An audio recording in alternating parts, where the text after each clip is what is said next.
Kebayang nggak Pak Ahmad? Ya kalau udah begini mah penolakan itu udah nggak kita ingat. Oke?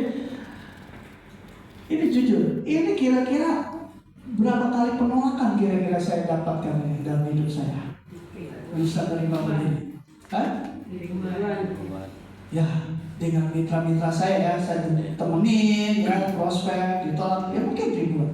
Tapi nggak masalah, itu terus saya lakukan karena saya tahu hasilnya akan begini. Ya.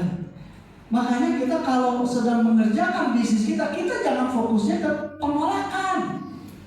Fokusnya ke nih, suatu saat pasti saya dapatkan. Tapi kebayang nggak kalau kita fokus ke penolakan, terus besok kita mau action lagi, kira-kira berat atau enteng? Berat, karena fokusnya, kemarin aja gue ditolak, kemarin aja gue digiring, kemarin aja gue gak didengerin orang, kemarin aja gue ngomong dicuekin, udah.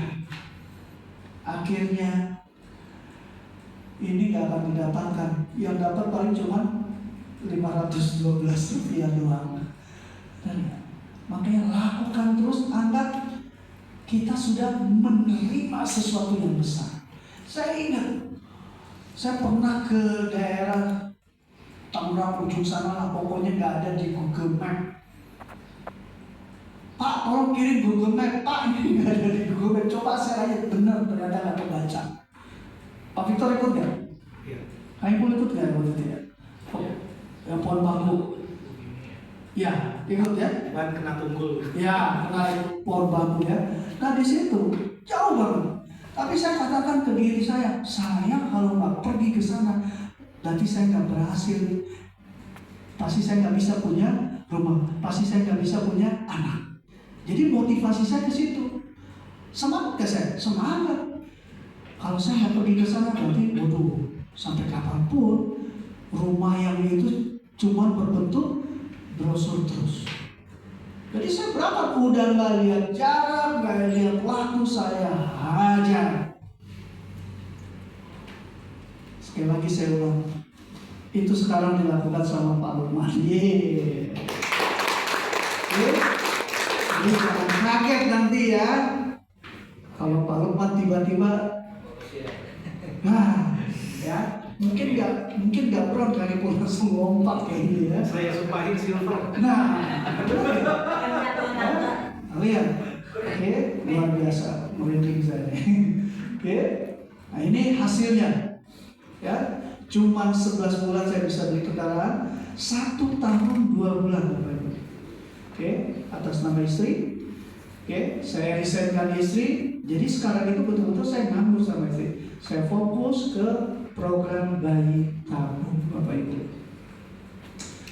Banyak orang di luar sana susah punya anak, dikasih solusi masih mikir, padahal contoh bukti sudah ada. Benar nggak Mas Mali? Ya kan?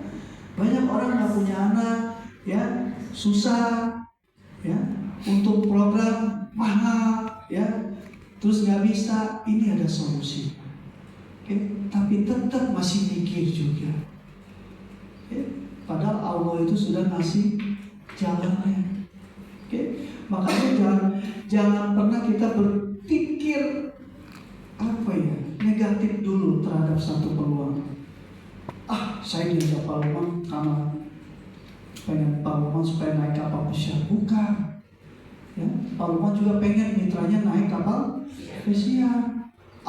Bunda Heni ngajak saya bergabung. Ternyata tadi yang Kak Ibu sampaikan ya, pengen dapat bonus activity kalau Bunda Heni juga pengen mitranya dapat bonus activity sama gitu ya. Dan ini tadi butuh biaya kalau nggak salah 250 juta ya program bayi tabung ya. Ternyata habisnya lebih dari 300 juta. Kalau bukan dari Trianetok, dari mana Bapak Ibu? Kan saya nganggur. Atau ngepet kali ya. Ya.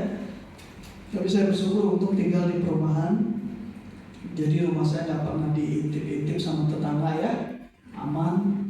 Ya, kalau saya tinggal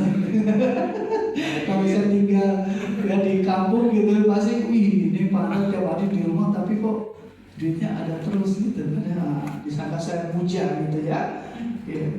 Banyak mitra Triainoto, ada beberapa ya yang sukses itu disangka muja sama tetangganya. Ya, banyak. Saya nggak perlu sebutkan yang namanya karena sudah almarhum ya kalau kita ya dikira muja gitu ya. Nah ini saya bisa menikmati ya. Dulu waktu kerja yang keluar negeri itu cuma bos terus. Saya cuma dikasih gantungan kunci kalau mereka pulang dari luar negeri. Sedihnya minta ampun Bapak Ibu. Setelah saya sekarang merasakan, ya ampun, gantungan kunci itu murah banget Bapak Ibu. Ya, berapa kali Bu? Pokoknya rencengan lah ya. Ya 100.000 itu dapat berapa renceng gitu lah ya, kebayang nggak? Dulu mah senang banget kasih gantungan kunci karena harganya murah banget ya. Berarti saya harganya murah sama bos ya. Pas sekarang waduh ya, koper saya sampai ngomong buat oleh-oleh ya.